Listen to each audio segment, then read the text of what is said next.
നിങ്ങൾ പറയുന്ന നിങ്ങളിൽ ചിലർ ഉയർത്തിക്കൊണ്ടുവന്ന ഈ സ്റ്റോപ്പ് മെമ്മോ എന്താണെന്ന് ഞങ്ങൾക്ക് അറിഞ്ഞുകൂടാ. ഞങ്ങൾക്ക് അങ്ങനെ ഒരു മെമ്മോ കിട്ടിയിട്ടില്ല. ഞങ്ങൾക്ക് യാതൊരു പ്രതിസന്ധിയുമില്ല. നിങ്ങളിൽ ചിലർ ആരുടെ പക്കൽ നിന്നെങ്കിലും ഇത് നിർത്തിവെപ്പിക്കാമെന്ന് കരുതി അച്ചാരം വാങ്ങിയിട്ടുണ്ടെങ്കിൽ അടിയന്തിരമായി തിരിച്ചു കൊടുക്കുകയാണ് ചെയ്യേണ്ടത്. ഇങ്ങനെ ഞങ്ങൾക്ക് കിട്ടാത്ത നിങ്ങളുടെ സങ്കല്പത്തിലുള്ള ഒരു സ്റ്റോപ്പ് മെമ്മയെ കുറിച്ച് ഞാനെന്ത് പറയാനാ? വാക്കാൽ നിർദ്ദേശം നൽകി എന്നുള്ളതാണ് ഇന്നലെ അവിടുത്തെ പഞ്ചായത്ത് തന്നെ വ്യക്തമാക്കിയിട്ടുള്ളത്. ലോകത്ത് എവിടെയെങ്കിലും അങ്ങനെ നിർദ്ദേശം ഉണ്ടാ? വാക്കാൽ നിങ്ങൾ കുറെ കാലമായല്ലോ ഈ വാർത്താ ചാനലുമായി മൈക്ക് നടക്കുന്നത്.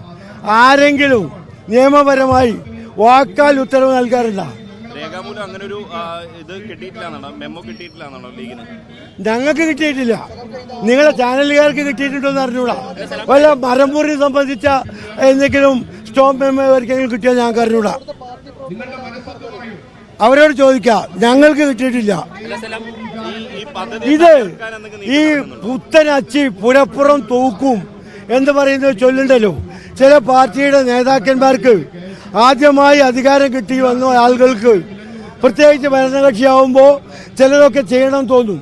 അത് പാവപ്പെട്ട ഒരു വലിയ ദുരന്തത്തിനിരയായ നിരവധി നൂറുകണക്കിന് കുടുംബങ്ങളെ അവർക്ക് തലചായ്ക്കാൻ ഒരു ഇടമുണ്ടാക്കി കൊടുക്കുന്ന പ്രവർത്തനത്തെ തടസ്സപ്പെടുത്താൻ രാഷ്ട്രീയ ദുഷ്ടലാക്കോടുകൂടി ആരെങ്കിലും പ്രവർത്തിച്ചാൽ അതുകൊണ്ട് ഇത് നിൽക്കില്ല. ഞങ്ങളുടെ പ്രവർത്തനം പറഞ്ഞ സമയത്ത് പറഞ്ഞ പോലെ മുസ്ലിം ലീഗ് തീർക്കും. ഇനി എന്താ ഇതിൽ കൂടുതൽ പറയാനുള്ളത്? ആദ്യമായിട്ടല്ല ഇതുമായി ഈ ഭൂമിയുമായി ബന്ധപ്പെട്ട് വിവാദങ്ങൾ ഉണ്ടാകുന്നത്. ഇതിന് മുൻപും വിവാദങ്ങൾ ഉണ്ടായിട്ടുണ്ട്.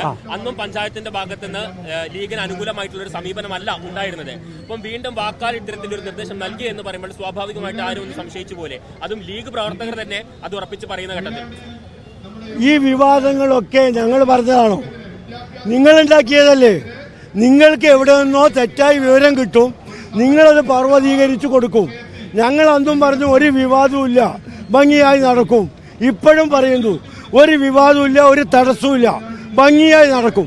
ആരൊക്കെ എതിർക്കാനും തടുക്കാനും ശ്രമിച്ചാലും നടക്കില്ല. ഈ പ്രചരണത്തിന് വേണ്ടി രാഷ്ട്രീയമുണ്ടോ?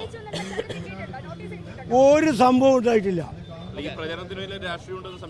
എന്താ സംശയം? പലതരം താല്പര്യങ്ങളുണ്ട്. ഈ ഗവൺമെന്റിനെ വെള്ളപൂശാൻ ശ്രമിക്കുന്ന നിങ്ങൾക്കിടയിലുള്ള ആളുകളുണ്ട്. അവർക്ക് നിക്ഷിപ്ത താല്പര്യങ്ങളുണ്ടാകും. അതൊന്നും ഞങ്ങളെ ബാധിക്കില്ല.